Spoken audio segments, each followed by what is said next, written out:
यहाँ उपस्थित सभी वरिष्ठ गणों एवं साथियों, आप सभी को मेरा स्नेही अभिवादन। आज चौरसिया जी के सेवानिवृत्ति के विदाई समारोह को इतना भव्य बनाने के लिए और हमें यह उम्मीद देने के लिए कि हमारा भावी जीवन रोमांचित समृद्ध रहे, आप सभी का तहे दिल से शुक्रिया। आज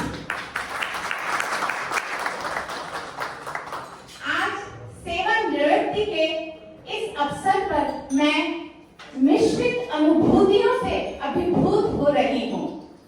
आज भले ही चौरसिया जी औपचारिक रूप से oil and natural gas corporation limited को अलविदा कह रहे हों, परंतु इस कंपनी से हमारा जुड़ाव कभी खत्म नहीं होगा, क्योंकि हर विदाई एक सूर्यास्त होती है और हर सूर्यास्त के बाद सूर्योदय होता है।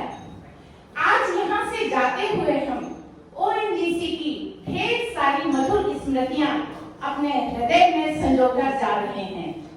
इन स्मृतियों की यह मंजूषा हमारे जीवन की नई यात्रा में नई नई कहानियां लिखने के लिए हमें सदा प्रेरित करती रहेंगी। इस महान कंपनी से मिला मान सम्मान, गौरव, अनुभव, समृद्धि, दिशा मूल्य चिरस्थायी हमारी अमूल्य निधि रहेंगी और ओएनजीसी के प्रति हमारी कृतज्ञता को सदा जीवंत रखेंगी। यह हमारी खुशकिस्मती है कि हमें इतने अनुभवी एवं अद्भुत लोगों के साथ जुड़ने का मौका मिला। आप सभी वरिष्ठ गणों, सहकर्मी गणों का मार्गदर्शन और प्रेरणाओं सहयोग ने चौरसिया जी के जीवन के सभी आयामों को समृद्ध किया। आप सभी का हृदय से बहुत बहुत आभार।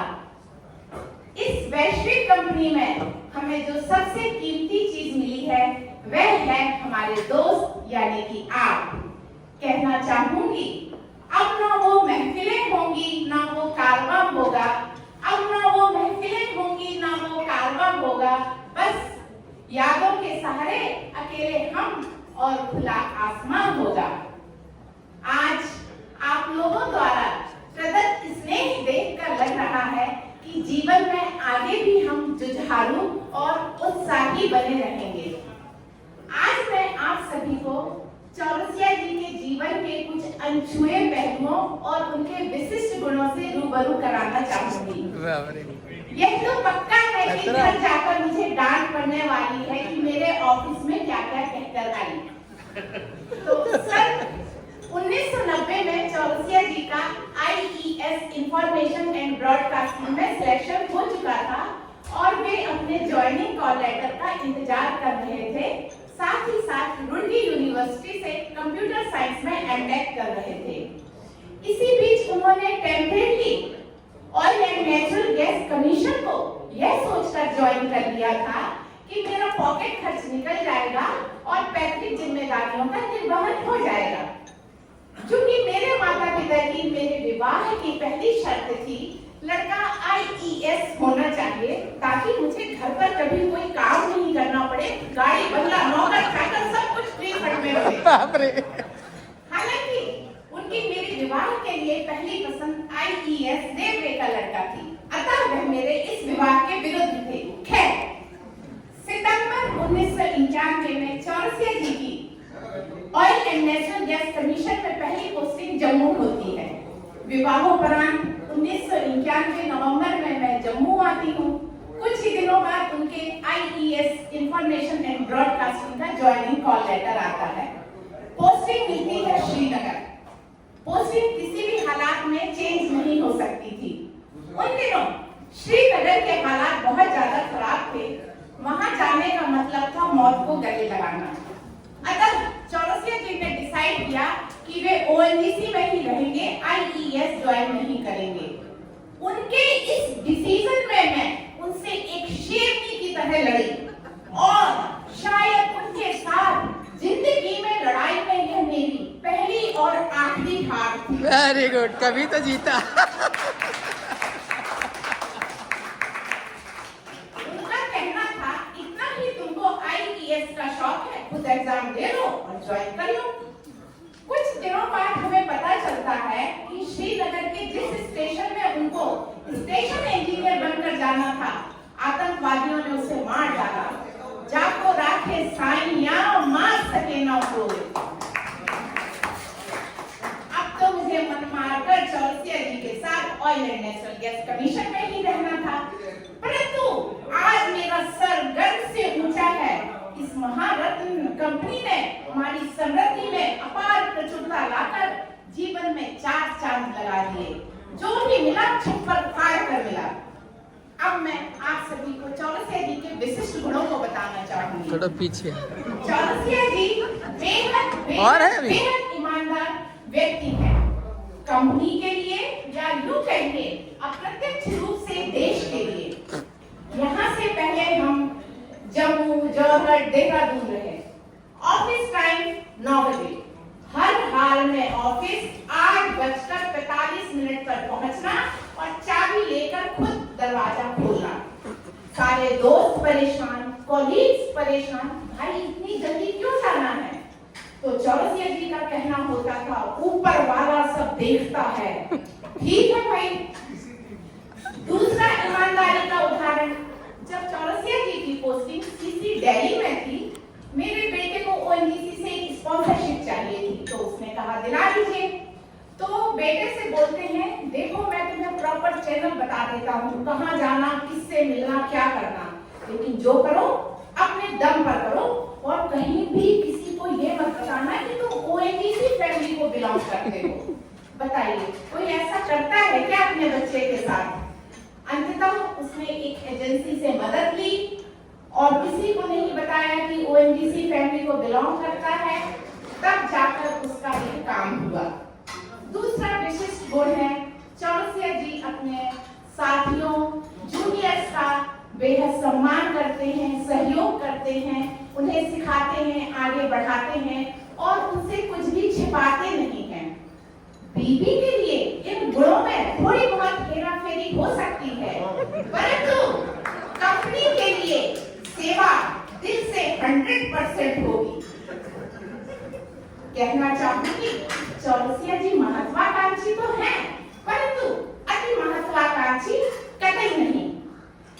उनको अपने साथियों का प्रमोशन होने पर कभी ईर्ष्या नहीं होती। जब मैं अपनी सहेलियों से यह कहती हूँ तो उनको विश्वास ही नहीं होता, परंतु मुझे गर्व है चौरसिया जी में आगे बढ़ने की गला काट प्रतिस्पर्धा कतई नहीं है। वे सभी के साथ मिलकर काम करना पसंद करते हैं। उनका आखिरी विशिष्ट गुण है, उनको मशीनों से बेहद बेहद बेहद प्यार है। उनका कहना है, मेरा जन्म ही मशीनों के लिए हुआ है। अब सोचिए, ऐसे बंदे की पोस्टिंग यदि उसकी इच्छा के विरुद्ध सीसी में कर दी जाए तो उसने 7 साल कैसे निकाले होंगे? पोस्टिंग हुई थी 5 साल के लिए, बॉस ने रोक कर रखा 7 साल। इस दौरान अपने कार्य में 100% कार्य दक्षता भी थी, परंतु दिल से नहीं, जबरदस्ती। इस दौरान मुझसे अक्सर कहते थे, यार मेरे हाथ ना मशीन छूने के लिए फड़फड़ाते हैं। एक बार CC head mister SK Jha ji ने चौरसिया जी से कहा भी था, यार चौरसिया तुम 100% गोल्ड हो, परंतु यार 100% गोल्ड किसी काम का नहीं होता, सीसी में तुम्हारा ही यही हाल है। फिर जब उनकी पोस्टिंग मुंबई ऑफशोर हुई तो उनकी खुशी का ठिकाना नहीं था कि अब तो मेरे चारों तरफ मशीनें ही मशीनें होंगी। इतना ज्यादा मशीनों से लगाव है कि कहीं भी जाते हैं तरह तरह के टूल्स खरीद के लाते हैं। हमारा घर भी मशीनों की चलती फिरती एक छोटी सी दुकान है। एक मशीन प्रेम का और उदाहरण बताना चाहूंगी। जब हम जम्मू में थे, पीसी बहुत बड़ी चीज हुआ करती थी, तो बिग बॉसेस के पीसी पूरा खोलकर सुधार देते थे। फिर हम देहरादून आए, लैपटॉप का जमाना था, तो बिग बॉसेस के लैपटॉप, पड़ोसियों के लैपटॉप, टीवी पूरा खोलकर सुधार देते थे। सैटरडे संडे का का दिन तो इलेक्ट्रॉनिक्स आइटम सुधारने वाली समाज सेवा या ऑफिस के सिस्टम सुधारने वाली देश सेवा के नाम समर्पित रहता था। मजेदार वाकया तो यह है कि जब मेरे बेटे का लैपटॉप खराब हुआ, कहता ही रह गया, देख दीजिए दिक्कत आ रही है, नहीं देखा। अंततः वह अपने अमूल्य डेटा और फोटोज से हाथ धो बैठा। कहने का तात्पर्य यह है कि उनका यह विशिष्ट गुण ओएनजीसी यानी देश और समाज के लिए है। अंत में कहना चाहूंगी, जिस कंपनी को चौरसिया जी ने टेम्परेरीली यह कहकर ज्वाइन किया था कि ज्वाइनिंग कॉल लेटर आने पर छोड़ दूंगा, आज देश की उसी बहुमूल्य महारत्न कंपनी से सेवानिवृत्त हो रहे हैं। आशा करती हूँ देश की यह महान कंपनी आगे भी बुलंदियों के नए नए शिखर पर नए नए आयाम गढ़े और आप सभी उन्नति के नए नए कीर्तिमान स्थापित करें। अंत में चंद लाइनें।